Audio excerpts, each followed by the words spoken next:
આંદોલન હાલે છે તો એ સરકાર દાદ નથી દેતી ને એનું કારણ એના ઝાપે જે બેઠા ને ઓટા ઉપર ઈ હે હો, તમને ન ખબર કહી દઈ. એનું કારણ તમે બેહો અને વાત કરો. આપણે ગમે એટલું કરીને પણ આવશે તો ભાજપ જ. આ જ વાત કરતા છે. બોલો, દિલ ઉપર હાથ રાખીને કયો શું કરો હો? સાચું ને? એટલે ઈ પેલા તમે એક એક ચાલુ કરો કે આપણે પાડી દેવા હે. એટલે આઈબી વાળા રિપોર્ટ લેવા આવે. આજ મારા ગામમાં આવ્યા સર્વે કરવા, મને ફોન આવ્યો હતો. એ ગામ દિલ્હી સર્વે કરવા આવે, ચૂંટણી આવે એટલે તમે પોઝિટિવ વાત ચાલુ કરો ને એટલે તમે સહકાર આપ્યો ને ખેડૂતને, ઈ જ અમે માનશું. અને બીજું, અહીંયાથી સ્ટેપ આગળ જવાનું તમારા ગામમાં સરપંચનું. તમારા ગામના સરપંચ હારા આવ્યા તો ખરા, બાકી તમે સભા કરવા જઈએ ને સરપંચ નથી આવતા, આજુબાજુના સરપંચ કોઈ નથી આવતા. એટલે 3 મહિના પછી સરપંચ આપણા ખેડૂતનો હોવો જોઈએ. ઓળો તો સરપંચ કેવો હોય કે ભાજપે આમ કર્યું, વિકાસ કર્યો, ઈ વાત લઈને આવ્યા. પણ ઈ નથી કહેવાનું અમારા ગામમાં અહીંયા રોડ કરવાનો હે, ગટર કરવાની. આપણી વાત તાલુકા, જિલ્લા, વિધાનસભા પહોંચાડે ને એવો પેલા કરજો. ઈ તમારા હાથમાં હો. બાકી સરકાર નો પડો તો કઈ નહીં. 14,500 ગામ પંચાયત તો પાડી દો તો અહીંયા તમે પછી હગાવાલા ન કરતા હો. મંત્રીના ભાઈ આપડા આવી રહે, ખેડૂત આવી રહે, તાલી ઉપાડો. એટલે હગા બગાનું ન વેચતા કે મારો કાકાનો ફઈનો માસી છોકરો હે. હવે આનાથી વિશેષ ન હોય ભાઈ. મંત્રી એ ગુજરાત સરકારના મંત્રી ભાઈ આપડા આવી રહે.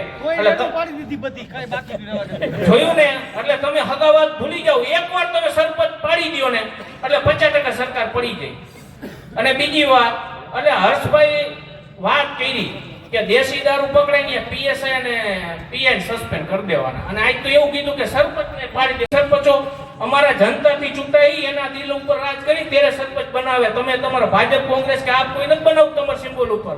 એટલે પેલા તમે પીએસઆઈ ને એને દોષી માનતા હોય તો ગૃહપ્રધાન દોષી ગણાય કે ન ગણાય? માણા કેને ગણાય? એટલે ઈ એને બોલતાય નથી આવડતું. કે આજ તો એવું કહ્યું કે સરપંચ તમારા બાપના ગુલામ નથી, સરપંચ ખેડૂતોના અને ગરીબોના મસીહા હે સરપંચ. અને બીજું, ઓલી સ્મૃતિ ઈરાની બાટલો લઈને રખડતી ખબર 14 માં 400 વાળો, અત્યારે 1200 થઈ ગયો, બાટલો જ ખોવાઈ ગયો. અને 19 માં વળી ચાલુ કર્યું હતું ખાંડ, કે ભાજપની સરકાર આવશે તો 13 રૂપિયાની ખાંડ આવશે 40 વાળી. 70 થઈ ગઈ ને એને અત્યારે કઈક સંગઠનમાં પદ દીધું, બોલવાનું બંધ કરી દીધું. એટલે આ બધું એટલે થોડુંક ખેડૂત દુખી હોય ને એના સાથે રહીને એને તમે મત આપજો. હું એમ નથી કહેતો કોંગ્રેસને આપો, ભાજપને આપો, આપને આપો. તમારો હોય ને ખેડૂતનો એને આપો, અપક્ષ હોય તો આપો. અને એકથી શરૂઆત થાય. આપણે બાલ મંદિરમાં જતા ત્યારે એકડો કરાવતા હતા પાર્ટીમાં, ઠીકરાની પાર્ટી આવતી. એટલે એકથી શરૂઆત થાય ને અમે ઘાટીલા ચાલુ કરી દીધી હો ગઈ ચૂંટણીમાં. અપક્ષ તાલુકા પંચાયત ચૂંટાવીને એટલે એકથી ચાલુ કરો. અને બીઓમાં કોઈ થયો અમને બહુ પ્રેશર કરે પણ બીકતા જ નથી તો કેવાનું બંધ કરી દીધું. 6 વાર રેડ પાડી. અમારા લગભગનો વારો આવી ગયો. આમાં બેઠા લગભગનો પાણી વેચી અને હર્ષદભાઈ કહેવાનું કુરકુરિયામાં બોલ અમારો નિકેત કે આમાં ખાઈ ન હોય, ખાવાનું કરો, જમવાનું દિયો, જમવાનું મગાવ્યું, કઈ ખેલ કર્યા એમાં. અને પછી અમને પકડી ગયા, પછી મૂકો આવ્યો અમને. પછી અમે જેતપુર ઢોળ તાસા લઈ નગરા લઈ તે દી સાહેબ તમે હતા ખબર હે ને, એ મજા કરી એમ હાર પહેરાવવાનો, જમાવટ કરી. પછી બીજે દિવાળી બીજી વાર પકડી ગયા ને 3 બસું થઈ. બોલે 2 ને હાથ દોરા કર્યા ને 3 થઈ. એટલે બીક વહી ગઈ.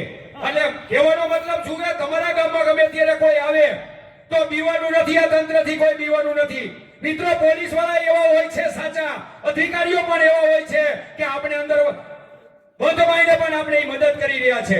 તો એને એકવાર જોરદાર તાલી મિત્રો બતાવો. બસ હું જાજી વાત નહીં કરું, ઘણા બધા વખત છે. હવે 3 નારા લગાવીનો મારી વાણી ભરી ગઈ.